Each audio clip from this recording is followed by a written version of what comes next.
Hello, I'm going to be doing an analysis on the short story Bernice Bobs Her Hair, which was written by F. Scott Fitzgerald. About the author, his birth name was Francis Scott Key Fitzgerald. He was named after the author of the Star-Spangled Banner, Francis Scott Key. He was born September 24th, 1896 in St. Paul, Minnesota, and he attended Princeton and became a prominent literary figure at the university. He noted literary influences such as John Keats and Joseph Conrad, and his first novel, The Side of Paradise, was published in 1920.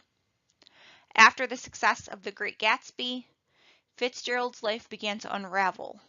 He progressed heavily into alcoholism and experienced bouts of writer's block. Part of his struggle was the fact that he believed that he was a failure. He believed this until his dying day on December 21st of 1940, when he suffered a heart attack. Other literary works. Fitzgerald wrote numerous short stories, including The Diamond as Big as the Ritz, The Curious Case of Benjamin Button, The Camel's Back, and The Last of the Bells. Many of his stories were published in a magazine called the Saturday Evening Post. He also wrote numerous novels, including This Side of Paradise, The Beautiful and the Damned, The Great Gatsby, Tender is the Night, and his last novel, which actually went unfinished, The Love of the Last Tycoon. A summary of Bernice Bobs Her Hair. The story opens on a summer party in the 1920s, where Bernice is visiting her cousin Marjorie from Eau Claire. The reader quickly learns that Bernice is having trouble fitting in. She overhears her cousin Marjorie gossiping with her aunt about how dull she is. Bernice confronts her cousin in hopes of being told that it was all a misunderstanding and threatens to go back home. The outcome isn't what she had hoped for, as Marjorie only confirms what she had overheard, and instead of begging her to stay, Marjorie agrees that she should go home. Instead of leaving, however, Bernice begins taking advice from her cousin Marjorie on how to appear more interesting to her peers. This includes advice on what to wear, what to say, and most importantly, the lie that Bernice was planning to bob her hair. This plan soon backfires on Marjorie when Bernice begins to fit in and begins getting more attention than Marjorie had been expecting. Once Marjorie comes to the realization that Bernice is getting more attention than her, she becomes jealous and outs Bernice in front of their entire social circle. She mentions that Bernice has been bluffing about cutting her hair and dares her to actually go through with it. With her newfound reputation on the line, Bernice feels she has no other choice but to go through with her lie.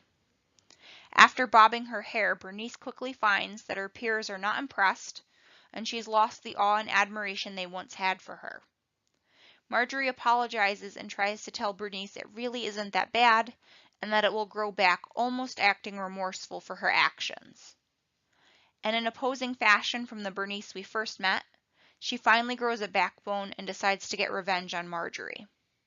While Marjorie is sleeping, Bernice sneaks into her bedroom with a pair of shears and cuts Marjorie's hair off.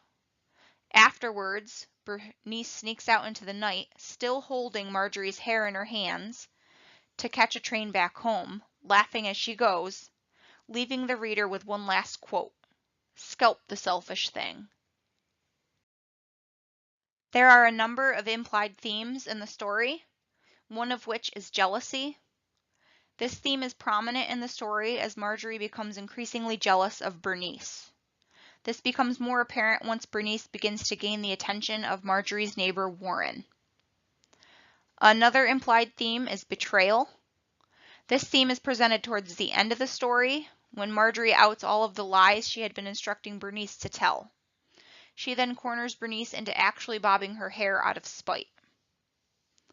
The last theme that's implied is femininity. This theme is mostly important to the story due to its setting being in the 1920s. During this time period, it was a woman's main goal to find a husband and settle down and raise a family. During this decade, it wasn't the social norm for a woman to continue her education and begin a career. The fact that Marjorie and Bernice are competing for the attention of their male peers stresses this theme. Characters. Bernice is the dynamic character in the story. The reader sees Bernice transform from being uncomfortable in her own skin and awkward to being confident and knowing just what to say in different situations.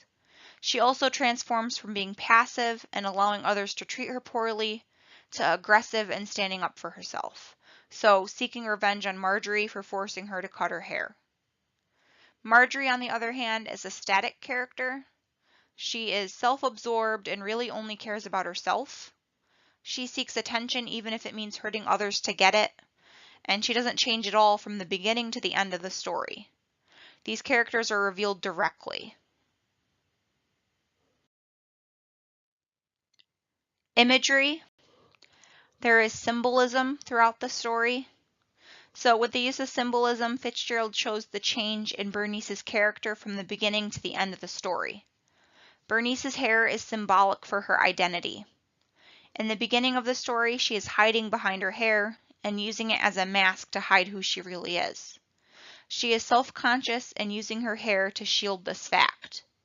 She's unsure of who she really is, which is part of the reason she is so self-conscious. Once she has cut her hair, there is no hiding her true personality.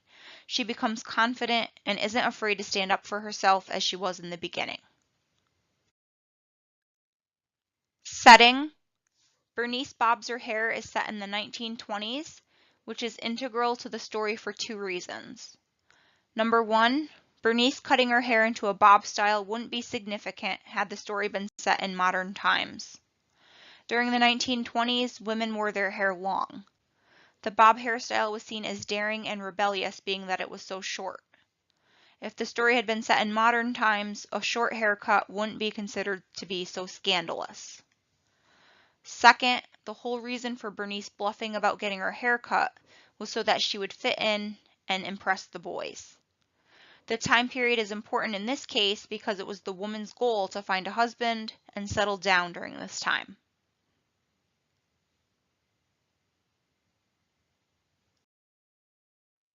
Significant quotations. I feel as if these quotations support the possible themes of the story. So the first one is something Marjorie said to Bernice.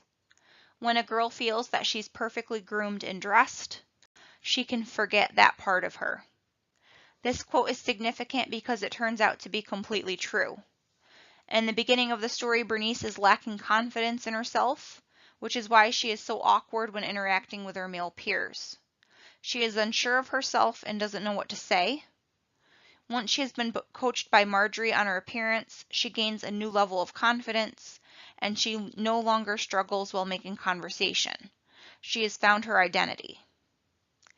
The second quote that I thought was significant was said by Bernice at the end of the story, after cutting Marjorie's hair. She says, "Scalp the selfish thing." This final quote from Bernice shows she has finally beat Marjorie.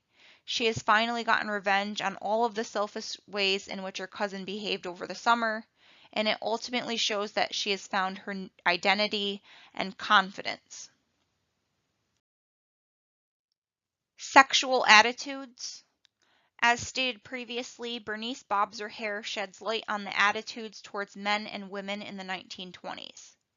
It was expected that young women would find a suitable husband to settle down with, while young men went on to college to find a career suitable for supporting their family. Women were expected to dress a certain way and typically kept their hair long. Bernice bobbing her hair takes a stand against this stereotype. This explains why it is viewed as such a life-altering event when she goes through with cutting her hair.